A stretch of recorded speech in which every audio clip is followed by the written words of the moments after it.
ತಂಜಾವೂರಿಂದ ಬರ್ತಾ ಇಲ್ಲೊಂದು ದೇವಸ್ಥಾನದಲ್ಲಿ ಪ್ಲೇಸು ಗಣೇಶನ ದೇವಸ್ಥಾನ ಇಲ್ಲೇ ಈಚೆ ಮಲ್ಕೊಳ್ಳಿ ಅಂತ ಹೇಳಿದ್ದಾರೆ, ಏನು ತೊಂದರೆ ಇಲ್ಲ ಅಂತ ಹೇಳಿದ್ದಾರೆ. ಇಲ್ಲೇ ಸ್ಟೇ ಆಗ್ತಾಯಿದ್ದೀವಿ. ನಾಗಪಟ್ಟಣಂಗೆ ಹೋಗಿ ಇನ್ನೂ 2 ದಿನ ಆಗುತ್ತೆ, ಯಾಕಂದರೆ ಇವತ್ತು 3 ಗಂಟೆಗೆ ಬಿಟ್ಟಿದ್ದಲ್ಲ, ನಡೆಯೋಕ್ಕಾಗಿಲ್ಲ. ಇವತ್ತು ಏನೊಂದು 20 ಕಿಲೋಮೀಟ್ರ್ ಬಂದಿದ್ದೀವಾ, 20 ಕಿಲೋಮೀಟ್ರ್ ಬಂದಿದ್ದೀವಿ. ಇನ್ನು ಎಷ್ಟು, ಇನ್ನೂ 65 ಇದೆ. ಅದರಿಂದ 2 ದಿನ ಆಗ್ಬೋದು, ಇಲ್ಲ ನಾಳೆನೇ ಹೋಗ್ಬೋದು, ಗೊತ್ತಿಲ್ಲ. ಇನ್ನು 2 ದಿವಸದಲ್ಲಿ ನಾಗಪಟ್ಟಣಂಗೆ ಹೋಗ್ತೀವಿ. ಈಗ ಗಣೇಶನ ದೇವಸ್ಥಾನದಲ್ಲಿ ಸ್ಟೇ ಆಗಿದ್ದೀವಿ.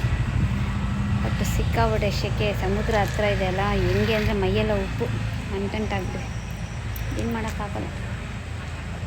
ಇಲ್ಲೇ ದೇವ್ರ ಮುಂದೆ ಮಲ್ಕೋತಾ ಇದ್ದೀವಿ. ಓಕೆ, ಬಾಯ್ ಬಾಯ್. ಪ್ರತಿಯೊಂದು ನಾನು ಇನ್ಸ್ಟಾಗ್ರಾಮಲ್ಲಿ ಹಾಕ್ತಾಯಿರ್ತೀನಿ, ನೋಡಿ, ಯಾವುದು ಮಿಸ್ ಮಾಡಲ್ಲ.